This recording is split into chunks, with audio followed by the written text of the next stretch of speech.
مونږ تاسو چې د حیات آباد فیز 3 د پل نه څنګه لاندې کوز شو نو د حیات آباد کې د چمنونو یوه سلسله شروع شي چرته ورکوټي چمن او چرته لوی چمن. چمنونه که واړه دي او که لوی هر ځای کې پکې د دنیا خلک ناست وي او په خصوصا مازیګر وخت کې ډیر خلک چې د کار روزګار ستړي راغلي وي او په ګرمۍ په موسم کې په وړو کورونو کې تنګیږي یا هسې په کور کې زیات وخت نشي تیرولی نو هغوی دې چمنونو ته راوځي او مازیګر د حیات آباد په دغه چمنونو کې یو رونق لګېدلی وي بلا ګڼ خلک وي.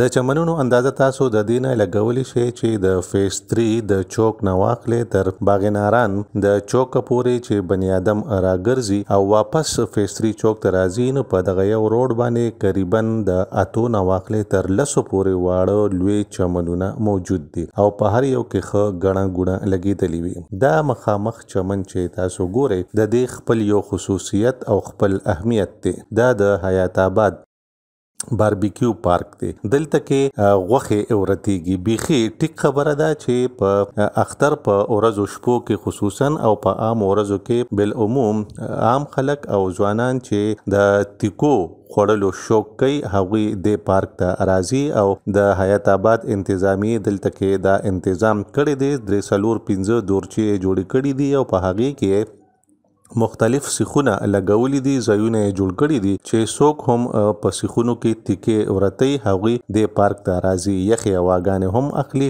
د ګلونو او د ونو شینکي نه خوندونه هم اخلي. غیر چاپیره د موجودو ښایسته بنګلو او د ښکلو اورګاډو د تګ راتګ غرغور هم اوري. د تلونکو راتلونکو نظرونه هم اخلي. سمبالوي سلامونه کلامونه هم پکې وي او د تیکو د خوراک مزه هم پکې وي.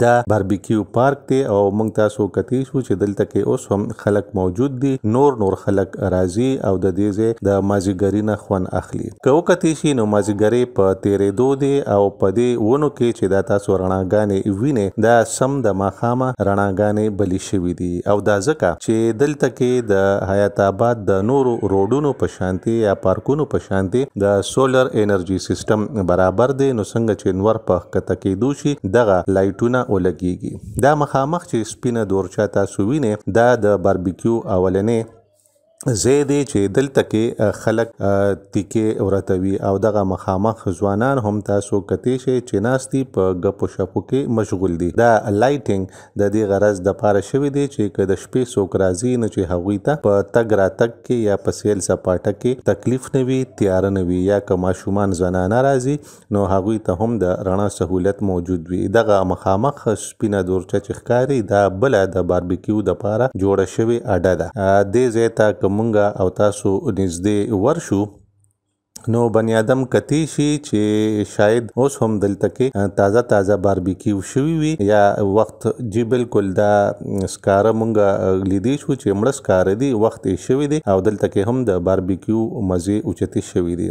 دغه مخامخ دوه ځوانان ناست دي او د مازیګري نه ماښامي نه خوند اخلي. خو د سیل په ځای د ونو بوټو د خلکو د لیدو کتو په ځای باندې لکه چې څنګه زمونږ عام خلک او ځوان کول په خصوصیت سره د سوشل میډیا او د ټلیفون په رنځ کې انختی دي او هر څوک د سیل سپاټې په ځای باندې خپل د ټلیفون سکرین ته ګوري. نو دا خلک هم که یوازې ناست دي او که دغه دوه زلمي دي دا دوه نور کسان هم دي او دی هم په ټلیفون باندې مصروف دي. نو د خپلو خبرو اترو په ځای باندې یا د خپل سیل سپاټې په ځای باندې زمونږ سترګې زمونږ نظرونه اکثر په ټلیفون باندې په موبایل باندې موجود دي. دا دوه نور ځوانان دی هم د ټلیفون د رینج نه بهر نه دی وتی. د لرې نه راغلي ینګسټرز ښکاري او تصویرونه هم جوړوي د حیات آباد دا یادونه او د تیر وخت یا د خپلې ځوانۍ یا زلمیتوب دا وختونه بندي کوي هم او سیلونه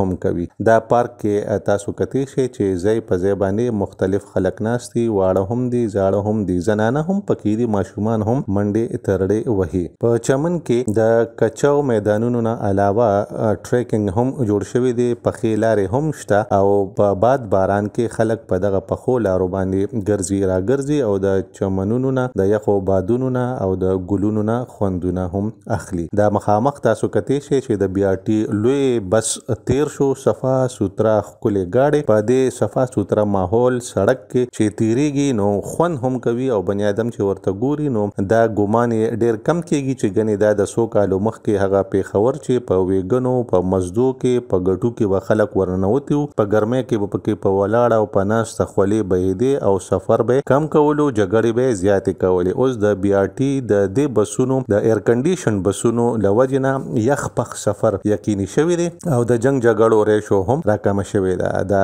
ګلونه د نظر د رانیو دپاره د ماحول د ښایست دپاره ضروري دي او رنګ هم بدل دی. دا اودي رنګولونه دي، خوا کې خلک ناست دي او هغوی د ګلونو نه او د مازیګري نه خوند اخلي. دا باربیکیو پارک بورډ لګېدلی دی، ډیولپمنټ اف باربیکیو پارک. واړه واړه ګاډي چې ولاړ دي د آیس کریمو ګاډي دي او کم ماشومان چې د مور پلار سره د مشرانو سره دې پارک ته راشي نو هغوی د خولې د یخ دپاره د زړه د یخ دپاره آیس کریم ضرور خوري. نو دا د آیس کریم والو دلته کې موجود دي. کم خلک چې ویزیټرز دي یا پارک ته راځي نو هغوی دا ځوان هم د سیل نه زیات په خپل موبایل کې بوخت.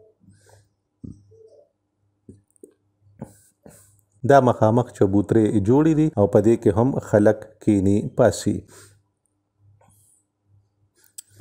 تاسو کتی شئ چې د کورونو د پاسه د سړک د پاسه هم لایټونه ولګېدل. د ماښامي نه د ماښامي سره د لایټینګ انتظام ډیر خوند کوي. یو خو خلکو ته د تحفظ احساس زیات کیږي او بل د سولر انرژي په برکت باندې د دې کم خرچه رڼا نور هم د ماحول خوند سیوا کوي. دا ځینې ځوانان په پارک کې موجود لګیا دي، د ماښام مونځ ادا کوي او دا جمع اوس ودرېده. لږ ساعت پس په دې کې نور خلک را شامل شي او ښه درنه جمعتې جوړه شي. دا د پارک څوکیدار کاکا ګرځي راګرځي، که څوک عادتاً پوستکي یا پلاستیکونه وغیره وغورځوي نو د هغې د صفایۍ بندوبست کوي. دا د باربیکیو دپاره بل ځای جوړ شوی دی او ټوټل 3-4 ځایونه جوړ دي او په هر ځای کې هغه د چا خبره چې یو ګډ ورتېدی شي. پارک او د خوړ په کارنر باندې یا په څنګ باندې هغه د لاچي ونې دي چې کرلي شوي دي.